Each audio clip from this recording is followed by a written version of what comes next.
Bonjour, vous écoutez Flamboyante et Entrepreneur, le podcast des femmes qui entreprennent.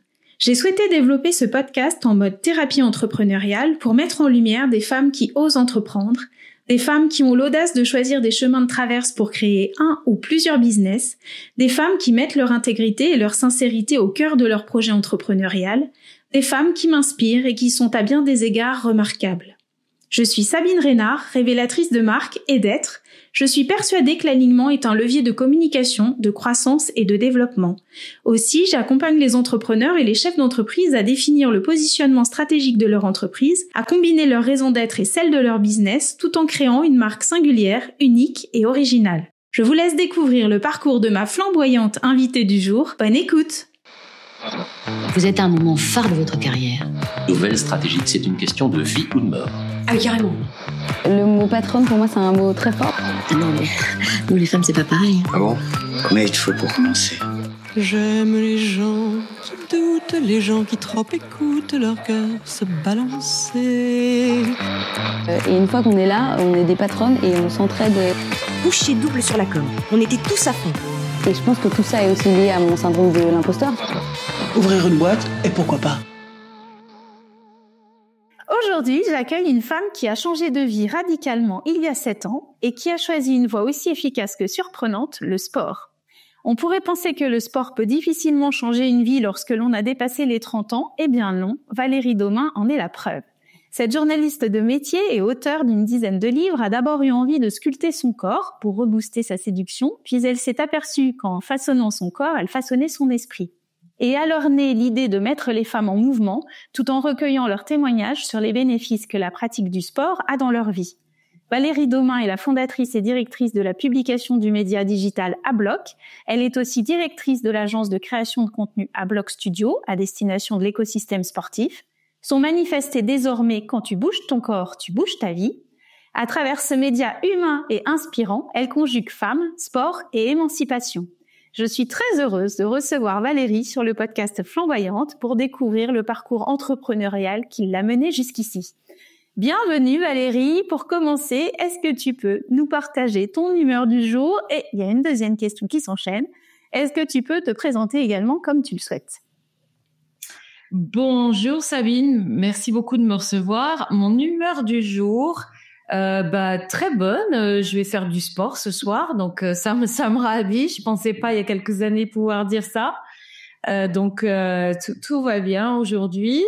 La deuxième question, c'était... Alors attends, j'ai déjà oublié. Est-ce que tu peux te présenter comme tu le souhaites? Bien sûr.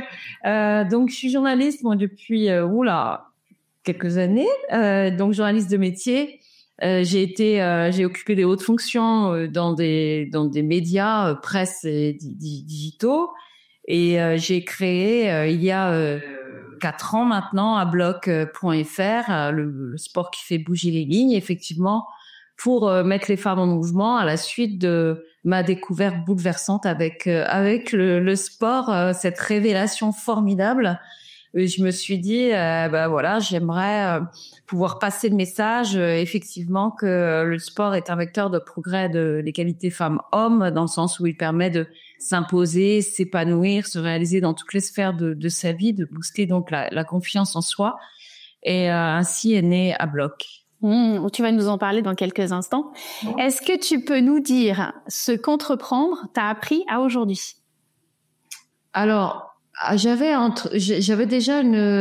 créé une société avant Abloc et Abloc Studio, donc l'agence. J'avais créé une société déjà de création de contenu. Je travaillais pour des groupes de presse qui n'avaient pas de ressources en interne pour traiter diverses thématiques. Donc c'était pas quand Abloc Studio est vraiment la première agence, l'unique agence sur la création de contenu sur le sport et les femmes. J'avais moi une agence toute thématique en fait. Et là j'avais découvert l'entrepreneuriat un peu à la suite d'une remise en question et aussi d'une prise de conscience que j'étais pas libre en fait quand j'étais salariée, qu'il me fallait toujours demander l'autorisation pour toute chose que j'avais envie d'entreprendre. Et comme j'étais journaliste et que j'étais par ailleurs auteur de livres, Il s'avère qu'il fallait demander à chaque fois à la rédaction qu'il avait l'autorisation d'écrire un livre. On avait toujours un N+1 au-dessus de soi, même si maintenant on a des clients, mais on est libre de choisir, alors que c'est pas forcément le cas. Et j'étais fatiguée un peu de ce système où je me sentais un peu dans un carcan. Et c'est comme ça que j'ai décidé d'aller vers l'entrepreneuriat, ce qui a facilité évidemment la création d'A-Block par la suite. Ok. Donc, toi, tu es vraiment partie sur l'entrepreneuriat pour la liberté d'action, de réflexion et de mener ta barque comme tu veux. Oui, et puis de liberté du temps qui passe, c'est-à-dire de pouvoir se dire, mais en fait, tout ce que je fais, déjà, je le fais pour moi, je le fais pour une idée, pour quelque chose qui a du sens finalement, et je vais mener ma vie un peu comme je le souhaite. Et puis, d'ailleurs, c'est pas si évident parce que je me souviens qu'au début, quand j'avais créé ma société, quand je voulais prendre du temps pour moi, par exemple, où on se dit, il y en a marre d'aller faire des courses le samedi avec tout le monde. Si je suis entrepreneur, à la pause déj ou même en plein après-midi, je pourrais me dégager un moment. Et en fait, il s'avère que déjà, on a énormément de travail, mais ça, c'est pas tellement un argument puisque après, c'est une question d'organisation. Mais c'est surtout la culpabilité de prendre du temps dans l'après-midi pour faire des courses ou pour aller chez le médecin et même pour par la suite pour faire du sport. Donc c'était quelque chose qui était pas facile et d'ailleurs je rencontre des femmes qui montent leur boîte et à qui je dis on y a droit en fait et c'est notre petite fenêtre d'ouverture vers l'extérieur parce qu'il y a eu un moment où même prendre ma voiture à 15h parce que il y a plus de lait, ça me paraissait totalement dingue. Et en fait, non, quoi. En fait, rien que de prendre ma voiture pour aller en ville, ça me sortait de ce que je faisais et c'était ultra positif. Donc oui, la question de créer une boîte, c'était la liberté, mais c'était aussi une certaine idée de l'empowerment, c'est-à-dire après avoir lu tout ce que j'ai lu sur le manque de femmes qui créent des sociétés aujourd'hui, qui créent des boîtes, je me suis dit, dans le fond, pourquoi on le fait pas. Et d'ailleurs, j'ai identifié beaucoup de points qui nous freinent. Mais je pense que aussi, c'est pas pour tout le monde de créer une boîte parce que il y a beaucoup de craintes, de peur derrière tout ça. Et je pense qu'on n'est pas toutes et tous faits pour confronter nos peurs et cette espèce de saut dans le vide qu'on ressent quand on crée sa structure parce que malgré tout on est sans filet et je pense réellement que c'est une des raisons pour lesquelles ça peut marcher, cartonner, ça va cartonner, c'est justement cette idée qu'on est comme dans un cirque mais sans filet, parce que j'ai rencontré moi des femmes qui créaient des structures, des boîtes alors qu'elles avaient pris des années tu sais, dans leur société, elles étaient salariées et elles ont pris des années sabbatiques pour création d'une société. Et en fait, ça n'a pas valeur de statistique ce que je te dis, mais en tout cas, j'ai eu 3-4 personnes qui ont fait ça et ça n'a pas marché.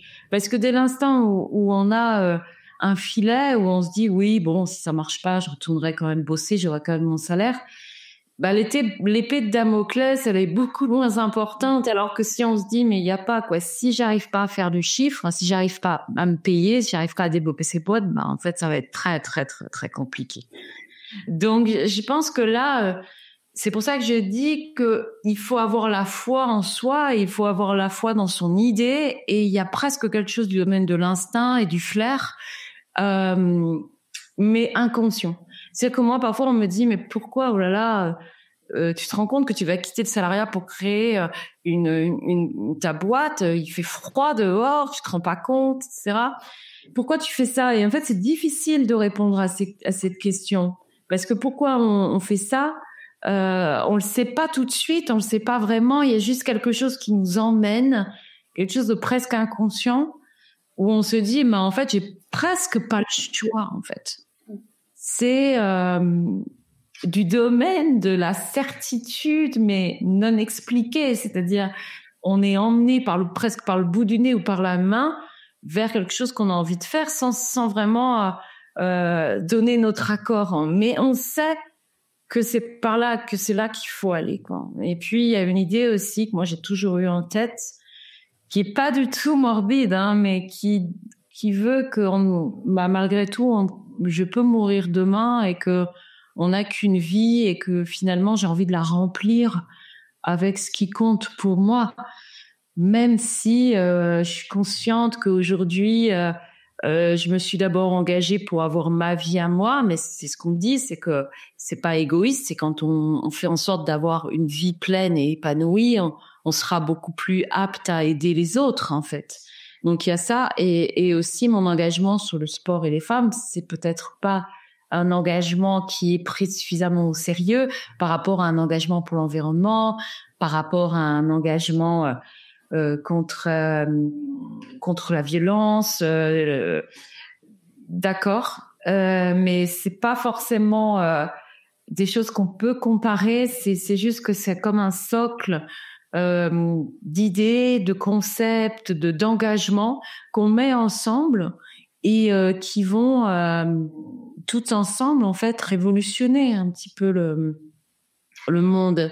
Et donc, en fait, chaque société que l'on crée avec un engagement, que ce soit sur la place des femmes dans le sport, soit pour l'environnement ou contre la violence faite aux femmes, ou je ne sais, c'est quelque chose qui va dans le même sens, et puisque c'est toujours pour permettre aux femmes de pouvoir dire non, c'est permettre aux femmes de pouvoir justement être suffisamment fortes pour pouvoir mener leur vie et s'imposer là où s'imposent encore trop d'hommes, à mon sens. Et donc c'est pour moi c'est un aspect primordial. C'est pas qu'un aspect de santé ou physique ou santé terme, bien sûr, mais c'est aussi un outil puissant, le sport. C'est un outil qui te permet justement d'aller là où tu veux aller, et donc pour moi c'est une cause qu'il faut défendre. Ouais. Et alors justement, est-ce que tu peux nous décrire les grandes lignes de ton aventure, donc puisque tu as démarré en tant que journaliste, comment tu en es arrivé à cette prise de conscience et à cette cause que tu défends bec et ongle, et merci d'ailleurs. Je te rejoins. On a chacune un positionnement, on a chacune une mission. En fait, on s'est donné à chacune une mission, et comme tu le dis, elle nous est tombée un peu dessus. On n'a pas tellement le choix. Je ressens ça aussi. Et finalement, c'est toutes ces missions conjointes qui vont faire évoluer et grandir la société et nos comportements. Donc voilà, quelles sont les grandes lignes en fait de ton parcours? Comment t'en es arrivé là à cette prise de conscience, et qu'est-ce qui t'a façonné avant d'être entrepreneur? Donc c'est très vaste tout ça. C'est presque du domaine de la psychanalyse, presque. Alors déjà, je pense qu'il y a une chose qui est vraiment importante. J'en parlais avec ma maman récemment. C'est que quand j'étais petite, je me souviens avoir toujours dit, petite ado, avoir toujours dit, mais moi, je ferais toujours un métier de liberté où je n'aurais pas d'horaire. Donc, je disais, voilà, moi, je pourrais pas faire, ou je pourrais pas faire 8h30, midi et demi, 14h, 18h, voilà, ça, c'est quelque chose qui, pour moi, je parlais de carcan tout à l'heure, et c'est quelque chose que j'ai ressenti quand j'étais vraiment petite. Et donc, et là, il est vraiment intéressant parce que je suis quand même devenue salariée, mais dans un métier où il n'y a pas d'horaire, parce que quand on est journaliste, il n'y en a pas. Et ensuite, j'ai donc décidé d'entreprendre parce qu'il n'y en a pas non plus, en gros. Donc ça, c'était l'aspect pareil du temps qui passe et du fait de me sentir libre dans des horaires. Enfin, en tout cas, justement, hors horaire, où on me dise pas quand on se fait que t'es pas là à telle heure, etc., même si t'arrives après, hein, évidemment, mais, et donc, je pense que c'est là que c'est parti, en fait, mon idée d'être libre, et puis, c'est rare quand même. Aujourd'hui, il y en a de plus en plus, mais moi, quand j'ai commencé à travailler, l'idée d'être femme et d'avoir 23, 24 ans et donc de créer une entreprise, c'était rare. On créait pas beaucoup d'entreprises à 20 ans. Aujourd'hui, il y en a beaucoup plus. On forme même les jeunes à mettre leurs idées en scène à travers des sociétés. Mais aujourd'hui, mais à l'époque, c'était pas le cas. Donc, en fait, j'avais même pas dans l'idée de créer une boîte. Et d'ailleurs, Moi, j'ai dit à mes enfants, et aujourd'hui, je suis remariée, je dis à mes beaux-enfants que en fait, c'est dommage qu'à l'école, on ne nous apprenne pas qu'on peut créer une société. C'est-à-dire qu'on nous apprend qu'il faut faire un métier. On nous dit quel métier tu veux faire. Alors déjà que c'est pas évident. Moi, j'ai eu la chance de vouloir être journaliste très rapidement.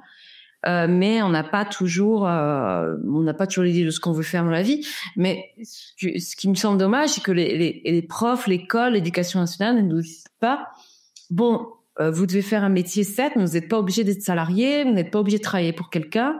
Vous pouvez aussi travailler pour vous-même. Il existe aujourd'hui des possibilités de développer ces idées dans une structure qui sera la vôtre. Prenez confiance en vous, et si vous en avez une, faites-le. Et ça, moi, je l'ai jamais entendu. Et quand j'en parle à mes beaux enfants qui sont au lycée, ils n'ont pas entendu non plus, quoi. Et donc, je trouve ça dommage. Je pense qu'il y aurait beaucoup plus de création d'entrepreneuriat et d'empowerment chez les femmes si on leur disait déjà des petits, et c'est comme tout, c'est pour le sport aussi, hein. Vous pouvez aussi décider d'être votre propre chef, d'être votre propre patron. Déjà, ce serait une bonne chose. Moi, j'ai pas eu ça, donc j'étais salariée pendant plus de 20 ans, comme je le disais. J'étais grand reporter dans un quotidien. Ensuite, j'étais rédactrice en chef, j'étais directrice de rédaction. J'ai lancé la version digitale d'un grand groupe qui s'appelle Prisma Media. Et avant de créer ma société, pour toutes les raisons que je t'ai données au début de notre entretien. Et en fait, ce qui s'est passé... pour à bloc peut-être plus précisément, pourquoi j'ai lancé ce média, parce que c'est un média, c'est une société, c'est une structure, mais c'est quelque chose qui t'écharpe presque. C'est pas un produit comme on l'entend avec du stock. Enfin, c'est pas la même chose. Un média, c'est très difficile à vendre. Donc déjà, faut être un peu fou, un peu folle pour créer un média aujourd'hui. Mais comme je te disais, moi j'y ai pas vraiment réfléchi parce qu'il y a eu un coup de cœur pour le sport. Moi j'ai changé de vie en fait il y a 7-8 ans maintenant. À chaque fois que j'en parle, je rajoute les années. J'étais à l'aube de mes 50 ans et j'ai eu ce que vivent beaucoup de femmes, d'hommes, une séparation. J'ai vécu une séparation et ce qui a était, si tu veux, le point de départ d'une prise de conscience de comment je vais réinventer ma vie aujourd'hui. Quand on dit que les femmes de 50 ans, finalement, alors c'est de moins en moins vrai parce qu'il y a aussi un engagement de ce côté-là de plein de femmes de dire c'est pas parce qu'on a 50 ans, 60 ans qu'on est bonne à acheter. Mais c'est vrai qu'on se dit à ce moment-là, quand les enfants sont prêts à partir de la maison, qu'on a déjà réalisé une partie de notre vie, on se dit alors comment moi je vais ouvrir ce nouveau chapitre, de quelle façon je vais le faire. Et donc moi j'ai un fils qui est très sportif et qui s'est construit par le sport, et en fait en le regardant je me suis dit mais pourquoi en fait moi je me construirais pas par le sport. J'en ai jamais fait, j'ai fait quand j'étais ado, j'ai fait de la danse, on appelait ça la danse moderne à l'époque, j'en ai fait quand même 10 ans, mais j'étais pas une forcenée, et tout ce qui était pour moi la danse, c'était quelque chose de plus ludique, d'assez féminin, c'était pas vraiment du sport comme je l'entendais moi quand j'avais 50 ans, ou en tout cas avant. Et j'ai essayé, comme tout le monde, de prendre des cartes dans des salles, etc. Bon, ça n'a jamais fonctionné. Donc, j'ai pas fait de sport pendant 30 ans, en fait, on peut dire ça. Et je me suis dit, je peux peut-être essayer de me construire moi aussi par le sport. Tu vois, on dit souvent que les rôles modèles des enfants, ce sont les parents. Mais là, en fait, mes rôles modèles, ça a été mes enfants, et particulièrement mon fils. Et donc, je me suis dit, OK, je vais me mettre au sport. Et c'est là qu'est venu le déclic. Et c'est très difficile, en fait, de se mettre au sport quand on n'a pas de déclic. Et donc, j'ai identifié plusieurs déclics. Je vais pas te parler là parce que c'est très spécifique au sport. Mais en tout cas, quand on a un déclic, et ça, c'est dans le domaine de l'empowerment et de la création d'une boîte, c'est aussi le cas. C'est quand tu as un déclic qui va te mener à faire quelque chose, et peu importe ce que te dit finalement ta raison, le déclic est là et tu veux absolument construire. Et donc en fait, moi, ce que tu disais dans ton intro est très juste. C'est que je me suis dit, ok, à 50 ans, moi, je suis une femme et j'ai envie de séduire et j'ai envie d'avoir eu d'autres vies amoureuses, même si j'ai eu une transition d'1 an ou 2 pour faire un peu d'introspection, et je me suis dit, en fait, je suis très bien avec moi-même, je m'entends très bien avec moi. Et j'ai fait de la méditation, j'ai essayé de me retrouver, comment revivre seule après 20 ans de communion, en fait.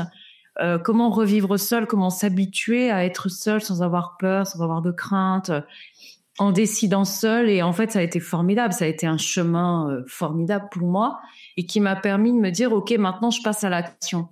Et donc, en fait, pour te dire, moi, j'avais les mots, j'avais le raisonnement, je savais ce que je voulais être et vivre, mais je voulais que ça passe par le corps. Et donc, cet épisode sport a bouleversé ma vie dans un sens où je me suis rendu compte que je pouvais sculpter mon corps comme je le souhaitais, en fait.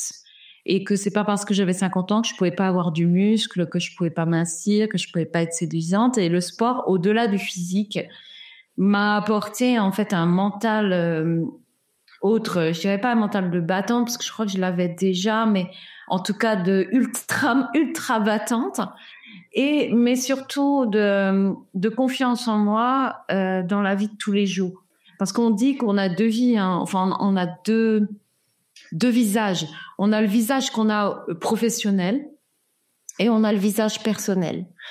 Et moi, ce qui se passe, c'est que j'avais une espèce d'ambiguïté là-dessus, c'est-à-dire que professionnellement, j'arrivais quand même à exprimer mes idées, à savoir ce que j'avais envie de faire, etc. Mais personnellement, c'était encore autre chose. C'est-à-dire que je me laissais quand même assez facilement influencer.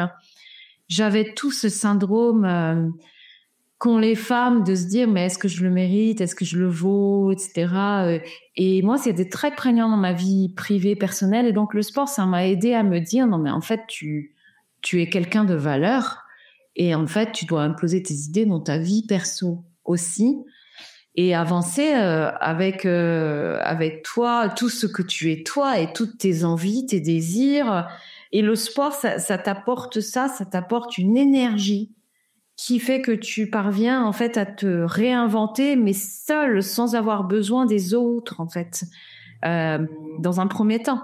Et tout ce que j'ai reconnu, tous les bénéfices du sport, je me suis dit, mais j'aimerais tellement le partager, et en fait, j'aimerais tellement savoir ce que les autres femmes qui ont vécu ce que moi j'ai vécu pensent, et j'ai trouvé ça nulle part, parce qu'en fait, t'as beaucoup de choses sur les réseaux sociaux, mais c'est quoi? C'est une photo, 4-5 lignes.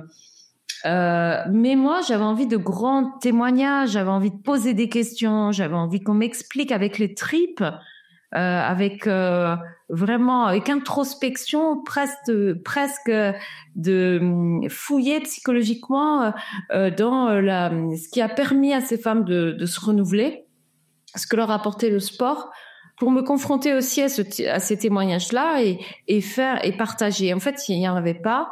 Et moi, étant journaliste, un jour, j'ai déjeuné avec une copine qui m'a dit, mais en fait, t'as besoin de rien. T'as déjà le carnet d'adresse, t'as le savoir-faire, t'as l'idée, t'as la niaque, l'énergie, t'as tout ce qu'il faut. Vas-y, fais-le, crée ton média sur le sport et les femmes, et puis qui va être un espace de partage, de communion, de générosité, de témoignage.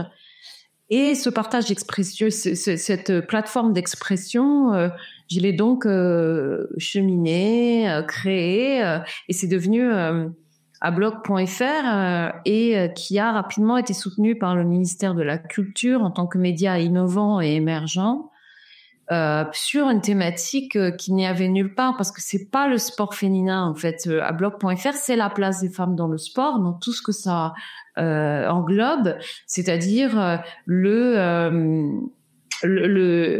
non seulement évidemment les championnes de haut niveau parce qu'elles ne sont pas suffisamment visibles, d'accord, mais la genèse c'était une rubrique aujourd'hui dans blog.fr s'appelle #mavoix, qui était des témoignages d'anonymes, celles que j'appelle les championnes du quotidien, des filles comme toi et moi qui le soir après une double, triple journée décident de mettre leur basket pour aller faire du sport. Et pourquoi, comment alors qu'elles pourraient faire mille autres choses, elles choisissent de faire du sport et qu'est-ce que ça nous rapporte. Et donc c'est un espace non pas de sport féminin en tant que tel, c'est-à-dire avec de l'actu pure et dure sur le sport, et c'est plutôt un espace d'émotion, d'expression, de ce qu'on appelle nous dans le jargon le storytelling, où on va inspirer les femmes avec comme idée de dire, ce que tu disais, quand tu bouges ton corps, tu bouges ta vie, qui est notre mantra, parce que on estime que non seulement effectivement tu vas te réaliser par le sport, mais pour pouvoir avoir un déclic et pouvoir le faire, il faut que tu t'inspires d'autres femmes qui l'ont fait. Et quand tu lis ce qu'elles disent, quand tu regardes ce qu'elles font, tu te dis mais bon sang, mais moi aussi j'en suis capable, mais moi aussi je veux ça. Et donc c'est créer des rôles modèles, mais des rôles modèles comme il y en a beaucoup sur les réseaux, mais que nous on développe en fait, à qui on donne une vraie parole, qui sont des rôles modèles de la vie quotidienne en fait, et qui vont t'inspirer à bouger, pas forcément à faire leur sport. Par exemple, tu peux avoir une basketteuse, tu peux avoir une fille qui fait du renforcement musculaire, à te dire non mais moi c'est pas ça, moi je veux faire du tennis, moi je veux courir, mais c'est pas ça qui compte, ce sont les mots et ce sont les ressentis et les émotions qui vont te dire bah moi aussi j'ai toujours eu envie de faire du tennis, et ben je vais y aller parce que voilà ce que je vais vivre et voilà ce que ça va m'apporter. Alors là, tu viens de nous dire que tu avais été soutenue assez vite par le ministère de la Culture et des Sports. Est-ce que tu as ressenti quand même dans l'émergence de ce média que il y avait certains freins, t'étais pas toujours très bien accueillie? Quels ont été justement les challenges auxquels tu as dû faire face avec le média, et surtout, comme j'imagine qu'assez vite tout le monde a compris que ça ne parlait pas que de sport et que de femmes, et que c'était plus un outil d'émancipation, ou en tout cas plutôt voilà une énergie qui allait donner aux femmes encore plus de pouvoir et de puissance. J'imagine que ça n'a peut-être pas plu à tout le monde et que tu as dû rencontrer des écueils, ou en tout cas des freins.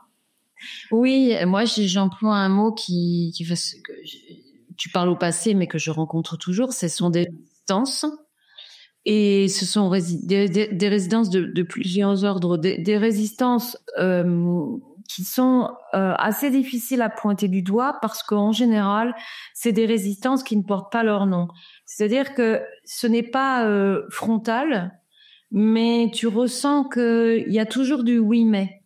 C'est-à-dire que tout le monde est d'accord avec toi, que tout le monde veut faire avancer la cause féminine, que tout le monde veut l'égalité femmes-hommes, enfin en général, on va dire aujourd'hui, si tu dis que tu es contre, c'est pas politiquement correct.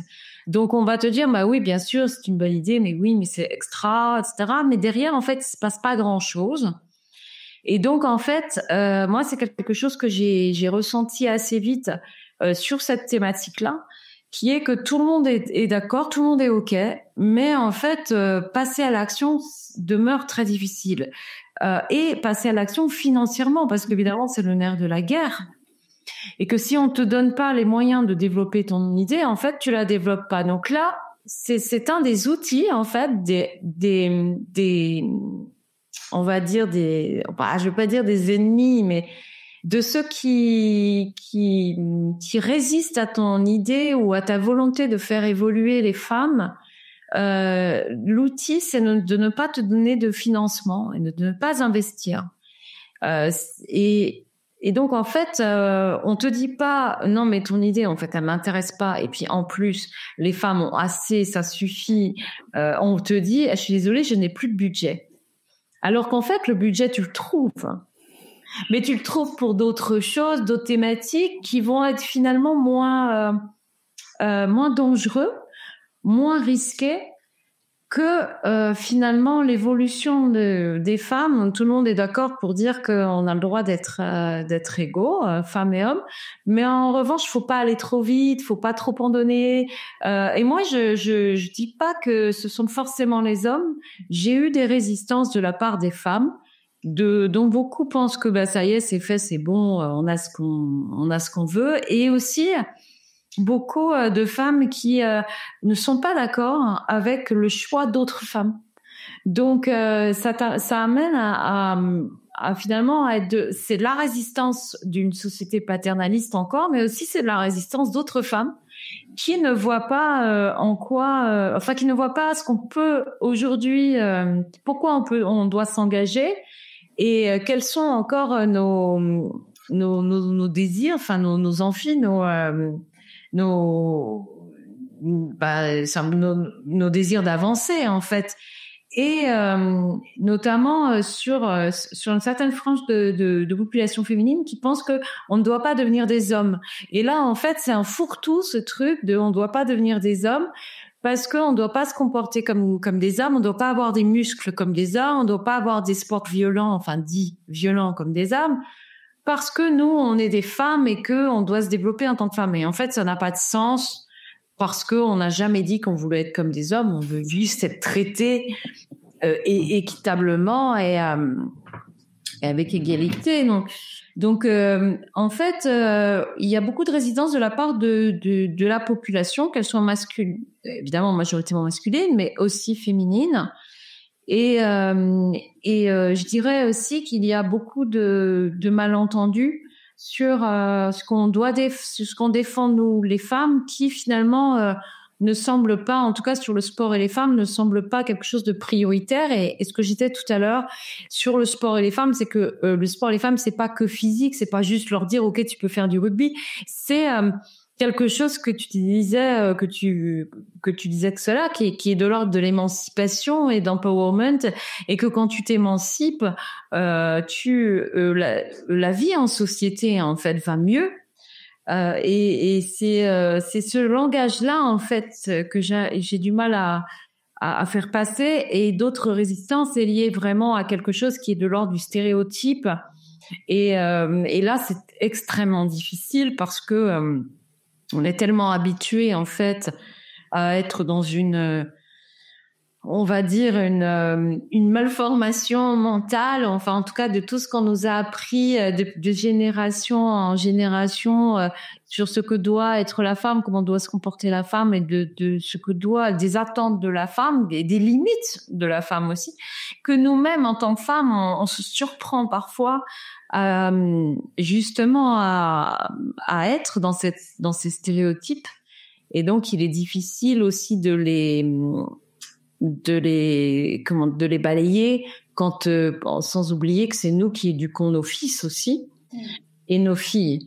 Donc l'éducation elle est primordiale sur justement comment faire en sorte que les stéréotypes n'existent plus. C'est central quand on est une femme et qu'on éduque son fils, sa fille, et on se rend bien compte qu'on essaye, on peut essayer de les éduquer de la même façon, mais qu'on a du mal. Et donc c'est aussi là, ce sont presque des résistances auxquelles je suis confrontée, mais qui sont d'ordre sociétal en fait. Évidemment. Et c'est compliqué.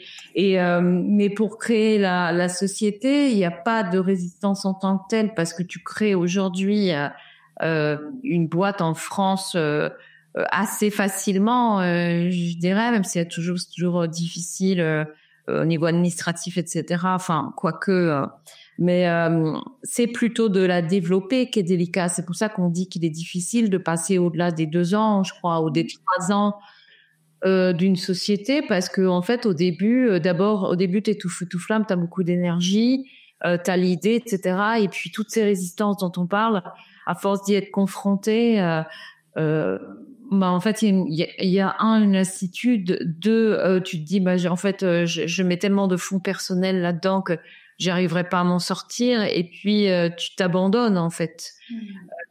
Donc, il est très difficile de parvenir à résister à ces résistances en fait, dans le développement de ta société et dans le développement de ton idée.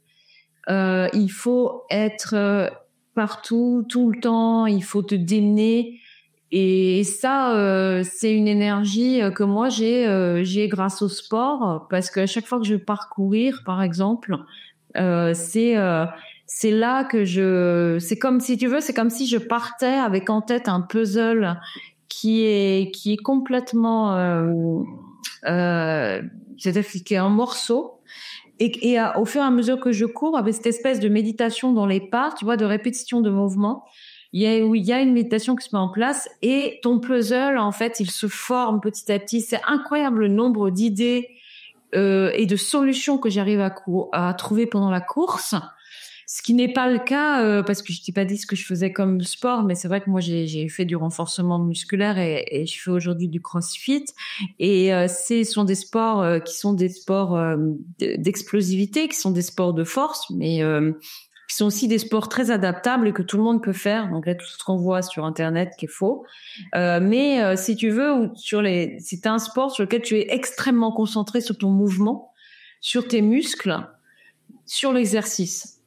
Donc c'est pas le même type de réflexe, c'est pas le même type de réflexion, si tu veux, mais quand tu vas courir, c'est là où par justement le battement de ton cœur, de ton cardio, par la répétition de tes pas, tu parviens finalement à réfléchir à tout ce que tu dois faire et à donc trouver ces solutions. C'est pour ça que il y a quand même pas mal d'entrepreneurs qui font du sport et qu'il y en a beaucoup qui vont courir, parce que tu remets en place tes idées, tu trouves des solutions.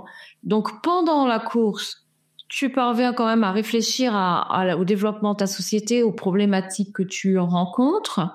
Et lorsque tu l'as terminé, et ça c'est vrai aussi pour d'autres sports pour le coup, tu as donc tous ces endorphines qui sont pour moi donc une drogue légale en fait, qui sont ce qu'on appelle les hormones du bonheur, et que tu vois les choses complètement différemment. C'est pour ça que moi, je pense que c'est absolument nécessaire quand tu crées une boîte de faire du sport, parce qu'en fait, là où tu es complètement, ou à la fin d'une journée, ou même quand tu te réveilles, tu es stressé, tu dis ok, je peux plus avancer, j'y arrive plus, et puis en fait, tu broies du noir, t'as le moral à zéro. Il est sûr, certain, et ça c'est simple à prouver parce qu'il suffit de le faire, que quand tu mets tes baskets, après ta séance de sport, tu vois les choses complètement différentes. C'est comme si tu avais un petit, un petit ressort qui s'était d'un seul coup déployé en toi, et boum, t'étais revenu dans l'énergie. T'avais enfin le cerveau qui s'était désembrumé, et que enfin tu te disais non mais oui c'est possible, je veux faire ça et ça, et même des choses qui te semblaient complètement déraisonnables, ou que tu n'osais pas faire, mais tu sais depuis un certain moment que il faut quand même que tu le fasses parce que c'est ça qui va développer ta boîte, mais t'hésites, et puis tu fais ton sport, et puis après le sport, ça te paraît évident, et tu dis, ben oui, il faut que je le fasse, quoi. Donc, voilà. Je sais pas si j'ai répondu à ta question, parce qu'en fait, je m'en souviens. Écoute, tu réponds à toutes mes questions sans que je te les pose, donc merci. Alors, bon, moi, je comprends vraiment bien, là, le côté disruptif, alors que ça ne devrait pas l'être, à bloc. Et le fait que, finalement, voilà, tu fasses face à beaucoup de résistance. Est-ce qu'aujourd'hui, tu as quand même une équipe de 5 personnes, toutes confondues. Donc, on peut dire que le média, il a émergé, il a bien pris forme, il s'est structuré, et puis il perdure. Tu as dépassé les 3 ans. Oui. Et est-ce que tu peux déjà voir, et j'imagine que oui, les effets, même si effectivement tu dois faire face à de la résistance, les effets des messages qui sont transmis par le média, de l'impulsion de l'énergie, de ces témoignages, de toutes ces voies qui sont ouvertes. Est-ce que tu as des cas concrets de femmes qui ont transformé leur mode de vie aussi en étant inspirées par un post ou par une communication d'A-Bloc, et est-ce que ça c'est tangible pour toi en réponse à tout cet engagement que tu mets dans cette entreprise? Alors oui, il y a, en fait, c'est quand même ultra, on va dire, je vais le dire que je suis très fière, mais on peut dire ça quand même dans le sens où, en fait, je me rends compte qu'il y avait une vraie appétence pour le témoignage et pour le partage de témoignages, en fait, parce qu'on reçoit énormément de messages privés, de mails pour nous dire, moi aussi, j'aimerais raconter mon histoire avec le sport. Donc, je crois que c'est quelque chose que les femmes ont envie aussi de partager, parce que le sport, c'est aussi des petites réalisations, des petites victoires, petites et grandes victoires, en fait. Et c'est pas facile de les partager. Alors, tu peux les partager avec des gens qui font du sport comme toi, mais t'es pas forcément au sein d'un environnement familial ou professionnel qui peut ressentir ce que toi tu ressens. Et surtout, une fois que tu racontes un petit peu ce qu'est pour toi le sport ou ce que ta petite ou ta grande victoire ou le dépassement de toi, tu le racontes en, je sais pas, moi, tu passes 5 minutes, quoi. Mais les gens qui sont en face de toi, ça va, c'est bon, pas pénible. Alors que nous, on est dans vraiment, on aime que les femmes la ramènent, quoi. Et donc, souvent, nos interviews, nos entretiens, nos verbatims sont ce que j'appelle XXL, c'est-à-dire ils sont très longs. Et la preuve que les gens aiment les lire, puisqu'on a une durée de lecture qui est assez importante sur un blog, et on a fait aussi des études sur le scrolling, ça veut dire jusqu'où vont les lecteurs, les internautes sur l'article, et on est à plus de 75%, ça veut dire que les gens vont même au-delà parfois, ils vont dans le bas de page, etc. Donc ça veut dire que les gens aiment avoir des témoignages, aussi longs soient-ils. Et donc, toutes ces demandes de témoignages, de pouvoir s'exprimer, me font dire que oui, c'est un espace d'expression qui doit demeurer, qui a sa raison d'être. Après, nous, on a des femmes aussi qui nous écrivent que, en fait, elles ont été inspirées. Alors, j'ai pas d'exemple de femmes qui m'ont dit, moi, j'en ai jamais fait, j'étais inspirée. Ça existe peut-être, mais tout le monde nous écrit pas pour nous le dire. Mais on a des femmes qui disent, moi, j'ai commencé un peu, j'ai pris une carte à la salle, ou alors je me suis acheté des baskets, mais j'ai pas trop l'envie, etc. Mais le fait de lire vos témoignages, oui, ça, en fait, ça me tient chaud. Et ça me permet, de me motiver. Donc oui, ça, c'est vraiment important. Et on a des championnes qui sont aussi des championnes de haut niveau, mais pas celles que tu verras forcément aux Jeux Olympiques, mais celles qui sont des championnes de haut niveau dans des sports qui sont pas aux JO et qui sont beaucoup dans des sports comme le trail, comme le triathlon. Il y a le triathlon, mais aux JO, mais si tu veux, qui sont plus à la marge des compétitions. Je te disais de CrossFit, tout ce qui est en fait hors JO. On peut dire ça, hors diffusion télé aussi, et qui sont des femmes extraordinaires qui font des choses, mais on peut même pas l'imaginer, où tu te dis mais comment elles arrivent à faire ça. Et même des femmes qui ont mobilité réduite, si tu veux, donc dans le handicap, qui sont handicapées par exemple, qui ont des histoires de dingue.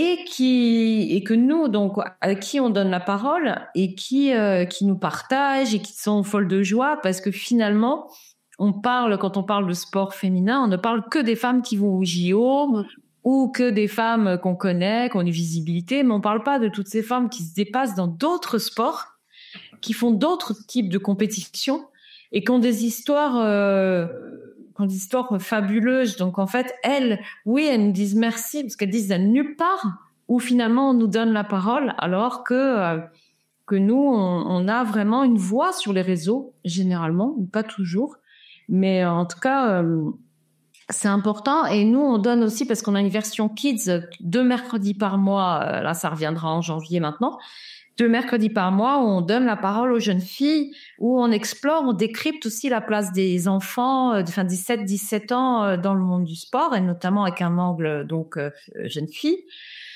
Et toutes ces jeunes filles qui sont en devenir, et notamment justement dans les Jeux Olympiques de la jeunesse, qu'on va retrouver dans 4 ans, 8 ans au JO, nous on les fait aujourd'hui. Et toutes ces jeunes filles qui ont 13 ans, 14 ans et qui sont des championnes de France junior, et qui ont des choses à dire, voilà. Alors, et puis ce sont pas les mêmes histoires. Non plus, quand tu as une femme de 40 ans qui devient championne du monde d'Ironman à Hawaï, comme c'était le cas d'Adeline Trazik, qui est l'une de nos ambassadrices, de nos chroniqueuses, qui écrit tous les mois sur un blog, qui raconte son parcours de sportive, et ben tu te dis, ces filles-là, elles ont des histoires de fous, et pourquoi elles font ça? Et c'est passionnant, et ces filles-là, elles sont pas connues, si tu veux. On a une autre ambassadrice qui s'appelle Anaïs Kemener et qui, elle, était marathonienne et qui, elle, est beaucoup plus connue aujourd'hui puisqu'elle a eu un cancer du sein et qu'elle s'est mise... alors, elle faisait de la course avant, mais elle est devenue championne de France après son cancer du sein. Donc, elle a une certaine notoriété. Mais si tu veux, ce sont des histoires extraordinaires que tu trouves sur les réseaux ou sur un blog, quoi, en gros. Ou en tout cas, nous, on est à l'initiative de beaucoup de révélations d'histoires et notamment aussi, on n'est pas que sur des histoires contemporaines, on raconte beaucoup des sagas, des histoires de pionnières qui sont extrêmement inspirantes aussi sur un blog. Donc ça, c'est très important. Donc oui, je considère que oui, on fait bouger les lignes. Ma frustration, c'est qu'on les fait pas bouger assez vite parce qu'on a toutes ces résistances. Et que on a besoin d'engagement de la part aussi des lecteurs. Et ça passe par quoi? Ça passe par la lecture, évidemment, d'un blog régulièrement, par l'inscription à la newsletter, par le partage sur les réseaux, enfin l'inscription à nos réseaux, le partage de nos articles sur leur réseau. Tout ça, c'est un engagement aussi qui est important, de faire du bruit autour d'un blog. Et là, en fait, aussi, et ça, c'est... je sais pas si tu vas me poser une question sur l'impact d'incarnation d'une marque, justement, comment incarner pour impacter sa marque. Est-ce que c'est l'une de tes questions? Oui, c'est l'une de mes questions parce que, du coup, toi, tu es la fondatrice et tu portes les valeurs de cette marque et là voilà, quel est ton rôle aussi dans l'incarnation de la marque? Exactement, c'est quelque chose qui m'intéresse depuis longtemps et avec laquelle j'ai eu beaucoup de mal parce que dès l'instant où j'ai créé un blog, quand j'ai fait une étude de marché, j'étais en veille, j'ai rencontré beaucoup de gens sur mon idée pour développer mon idée. Et tous les gens, enfin une grosse proportion, parce que 80% des gens que j'ai rencontrés, à qui j'expliquais la genèse d'un blog, pourquoi je voulais créer un blog et mon histoire avec le sport, ils m'ont tous dit, oui, mais dans ce cas, il faut que tu l'incarnes. Et pour l'incarner, il faut que tu te mettes en scène. Et donc, il faut que tu utilises les réseaux, il faut que tu parles, il faut que tu fasses du moi-je, il faut que tu racontes ton histoire. Et en fait, moi, je suis de la vieille école et je me suis dit, non, mais si je fais de la qualité, si tout ce que je propose est vraiment quelque chose à la fois novateur, inédit, et que j'arrive justement à booster ça, il n'y a pas de raison, ça va marcher. Mais il s'avère que non, parce qu'aujourd'hui, on est dans une génération de voyeurs, mais je le dis pas forcément de façon critique négative, ça l'est d'un certain côté, mais en fait, la question qui se posait à moi, c'était dans cette génération où tu dois te montrer, où tu dois être visible, où tu fais des selfies, où tu fais des vidéos de toi, où tu te présentes, où tu te mets en scène, est-ce que j'y participe pour pouvoir développer un blog, donc je dirais pour la bonne cause, ou est-ce que non, c'est vraiment pas ce que j'aime, c'est pas du tout au cœur de ce que je veux faire et je le fais pas. Et donc j'ai eu moi cette résistance-là pour le coup pendant plusieurs années en me disant non mais j'ai pas besoin de faire ça, moi qui je vais mettre en avant, ce sont les championnes, ce sont les filles qui témoignent, ce sont les initiatives pour le sport et les femmes. Et donc, j'ai pas besoin de ça. Et il s'avère que, et ça, c'est donc très récemment, qu'en parlant avec des jeunes, en fait, ils me disaient, j'ai reçu des messages pour me dire, mais on a découvert Adblock, mais on sait pas qui fait Adblock parce que ça a l'air d'être top, etc. Et qui se cache derrière Adblock, en gros. Et là, du coup, je me suis dit, ok, faut peut-être que je fasse quelque chose, mais pas dans un sens promotionnel pour dire qui se cache derrière Adblock, parce que j'ai peur que ça intéresse pas grand monde aujourd'hui, parce que Adblock n'a pas l'audience de l'équipe, tu vois. Donc, je me suis dit plutôt que d'être dans l'ultra promo en disant voilà, moi je suis Valérie Domin, j'ai créé Adblock, qu'est-ce qu'est Adblock? Je me suis dit mais en fait je vais utiliser ce qui a créé Adblock, donc je vais utiliser le sport. Et donc c'est un petit scoop pour toi. Et qu'à partir de janvier, je vais réaliser toute une série de vidéos qui va courir de janvier à fin avril, qui seront des vidéos où effectivement je vais me mettre en scène, mais alors avec mon fils dont je te parlais tout à l'heure, et nous allons faire une compétition tous les deux, une compétition d'Irox qui est donc une compétition de CrossFit, mais on va dire un peu allégé, c'est-à-dire au poids de corps, qui est du running et puis des exercices poids de corps. On va s'entraîner pendant 4 mois pour pouvoir aller à cette compétition ensemble où on sera en duo mixte. Et donc c'est la façon que j'ai trouvé, à mon avis, qui correspond le mieux à Adblock, finalement, de présenter la fondatrice d'Adblock via justement le sport. Un challenge. C'est un challenge, exactement. Et le fil rouge, ce sera ma découverte du sport et donc la création d'Adblock et ce qu'est Adblock, etc. Mais je dirais qu'on va mettre en scène 2 personnages attachants, donc et une filiation et notre complicité et mon âge aussi et tout ce qu'on peut faire aujourd'hui, même quand on est évidemment maintenant à l'approche de la soixantaine. Donc tout ce qu'on peut faire.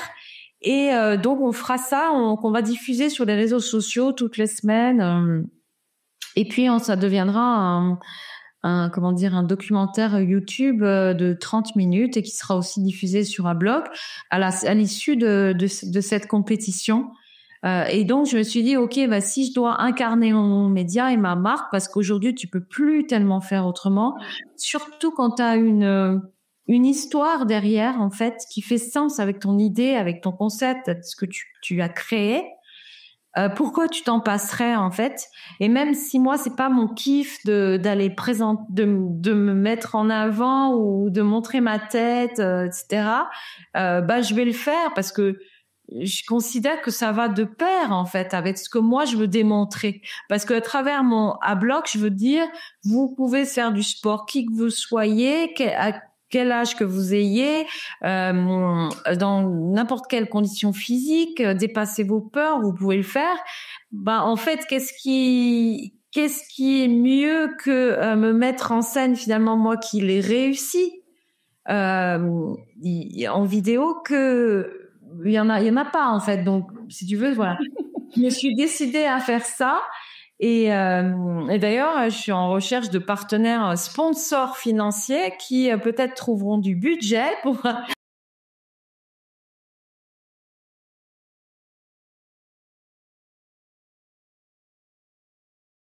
Et puis le sport et les femmes. Et par ailleurs, une série de vidéos qui a du sens et qui mettent en lumière effectivement le fait qu'on peut faire du sport même si... on n'est pas tout jeune et qu'on peut le faire aussi avec ses enfants. Quel que soit son niveau et quel que soit son objectif aussi. Exactement. Il n'en est pas dans un objectif de performance. Mon fils le sait bien parce que sinon il ne le ferait pas avec moi. Parce qu'il a 25 ans, alors. Mais dans un objectif plus de complicité, un objectif ludique. De partage. Effectivement, de partage. Et ça va apporter beaucoup de choses. Donc on va avoir une 15aine de vidéos dans lesquelles on va justement passer en revue beaucoup d'aspects du sport et de quelle façon on évolue par le sport aussi.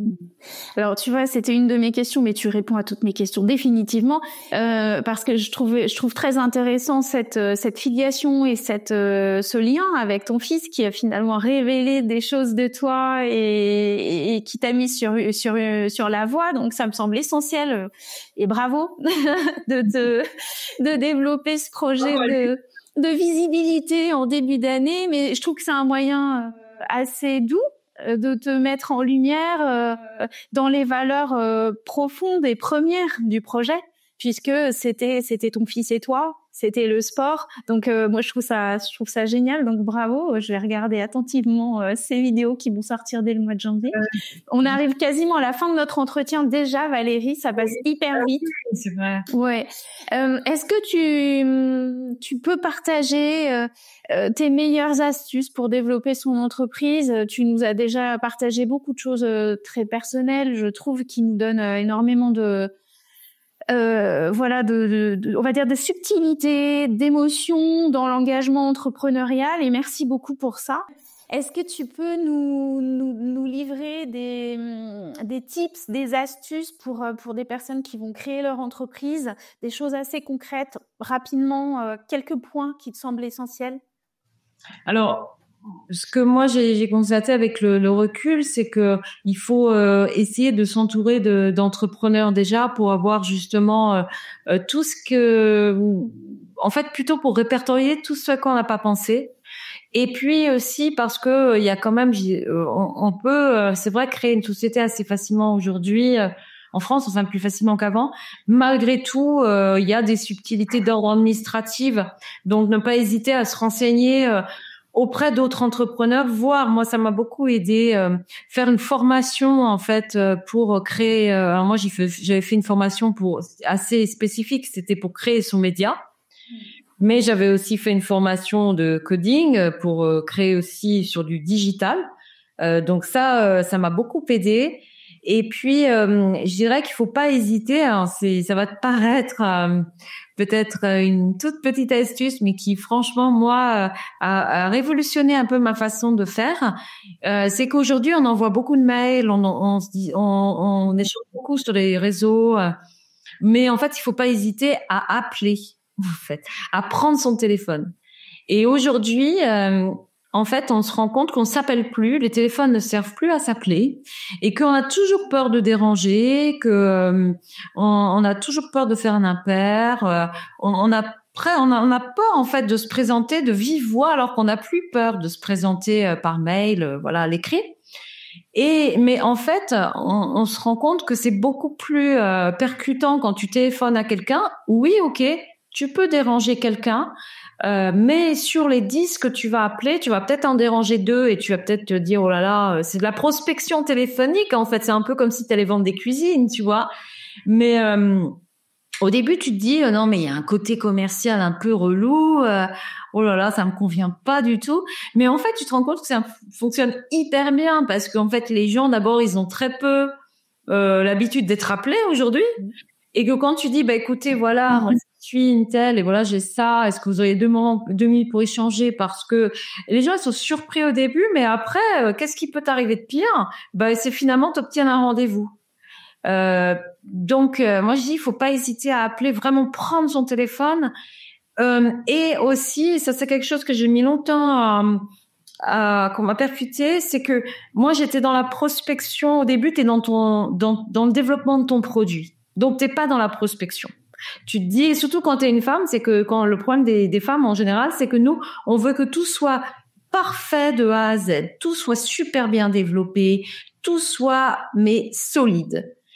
Alors qu'en fait, les hommes, eux, ils ont une idée. Enfin, généralement, je te fais ça sous forme de cliché peut-être, mais ils ont une idée et hop, ils la mettent déjà en service, entre guillemets. Et donc, en fait, il faut pas hésiter à prospecter dès les débuts de la boîte. Alors, il y a beaucoup de travail pour développer ta société, mais tu te gardes au moins une matinée au début et ensuite tu passes à une journée de prospection et tu n'en sors pas. C'est un peu comme quand tu mets dans ton agenda que le lundi, le mercredi, le vendredi, j'ai sport. Donc, dans mon agenda, à 18h, quoi qu'il advienne, je ne prends aucun rendez-vous, aucune visio, rien, je vais courir, je vais faire mon sport. Là, le mardi matin, le jeudi matin. Mardi, c'est bien en général. Je fais ma prospection, je fais ma liste. Il existe des outils de prospection qui sont bien. Et toute la matinée, je passe des coups de fil, j'envoie des messages. Parce que en fait c'est la prospection qui va te faire vivre et que ton produit il a beau être parfait à 100%, si t'as pas de financement derrière, si t'as personne, ça va être très compliqué. Donc il y a ça. Et enfin, je pense que je terminerai, mais il y en a beaucoup d'astuces, mais peut-être je terminerai par quelque chose d'essentiel, c'est l'association. Faire très très attention avec qui on s'associe. Les associés, au départ, ça paraît top, tout le monde est plein d'énergie, tout le monde va dans le même sens, a la même vision. Mais en fait, souvent, parce que ça revient souvent, on se rend compte, non, en fait, on n'avait pas la même vision. Et en fait, la précipitation dans l'association, elle est vraiment, vraiment ultra nocive parce qu'elles peuvent te faire couler une boîte. En plus, elle peut aussi te créer des problèmes là où tu en as tellement à gérer par ailleurs et que tu as besoin d'une force et que tu as besoin d'un appui, d'un accompagnement vraiment solide à tes côtés pour pouvoir développer la boîte, à quelqu'un à qui parler aussi et qui ait vraiment la même vision. Donc en fait, moi je dirais que si tu as besoin d'un associé, que tu rencontres quelqu'un où on se complète bien, on s'entend bien mais que tu ne connais pas, alors déjà les amis il faut éviter, mais quelqu'un tu vois que tu connais pas bien forcément mais qui a vraiment le profil, fais un test, fais une espèce de CDD d'association avant de passer devant l'avocat pour signer les actions, les parts, etc. à l'association. Et on se dit on essaye. Voilà, on se fait un CDD d'association. Je ne sais pas, après c'est à toi de définir dans quelle modalité. Et on verra à l'issue de ces 6 mois si on s'entend bien, si on a la même vision, si on fonctionne bien ensemble. Je sais qu'il y a même des avocats qui sont spécialisés dans l'association et qui eux te reçoivent et avant même que tu signes des papiers, te posent des questions liées à ta vie autant professionnelle que privée pour savoir si on est vraiment en phase. Parce que ça aussi, tu vois, si tu fais une association où toi t'es 7/7, t'es toujours debout, t'es toujours prêt, et que la personne avec qui tu t'associes te dit, non, maman, les vacances, c'est sacré, le week-end, c'est sacré, etc. Il y a un moment, il y a un problème, quoi. Donc voilà, c'est la connaissance de l'autre qui est vraiment, vraiment importante. J'adore. Merci infiniment pour ces astuces. Je suis à 1000% en accord avec ce que tu partages par expérience et par retour d'expérience autour de moi. Depuis 20 ans, je partage à 1000%. J'aurais pu rester 4 heures avec toi, Valérie, vraiment. C'était passionnant. Je te remercie beaucoup pour le temps que tu m'as accordé. Et je te remercie sincèrement d'avoir consacré toute cette belle énergie et toute cette expérience à Flamboyante et aux femmes et aux hommes qui nous écoutent, parce qu'il y a des hommes aussi. Mais j'espère qu'on s'adresse aux hommes aussi, nos partenaires, pas nos adversaires. Oui. Et non, j'ai été ravie de partager cette expérience qui pour moi est très importante, que ce soit l'expérience de la femme sportive, l'expérience de la femme entrepreneur. C'est vraiment, ça va de pair pour moi, et ça m'a vraiment fait plaisir d'être là avec toi aujourd'hui et avec tous ceux qui nous écoutent. Donc soyez à bloc. Oui, merci infiniment. Et évidemment, on retrouve le média très facilement sur Instagram, sur votre site. ablock.fr, et puis sur Instagram c'est ablock_mag, et puis il y a aussi LinkedIn ablock. Voilà. Et vous trouverez ablock sans problème. Merci infiniment Valérie, et à très bientôt. À bientôt. J'espère sincèrement que cet épisode vous aura inspiré et nourri. Si vous avez aimé cet épisode, je vous remercie de soutenir Flamboyante et Entrepreneur en vous abonnant, en allant déposer des étoiles et un commentaire sur Spotify, Podcastix ou Apple Podcast, en partageant l'épisode sur vos réseaux ou encore en invitant votre entourage à l'écouter. Si vous souhaitez me joindre, si vous voulez découvrir mon approche ou encore lire mes 3 livres publiés aux éditions Marie-Claire, retrouvez-moi à sabinerenard.com. Rendez-vous le mardi toutes les 2 semaines à 7h sur toutes les plateformes pour un nouvel épisode. À bientôt!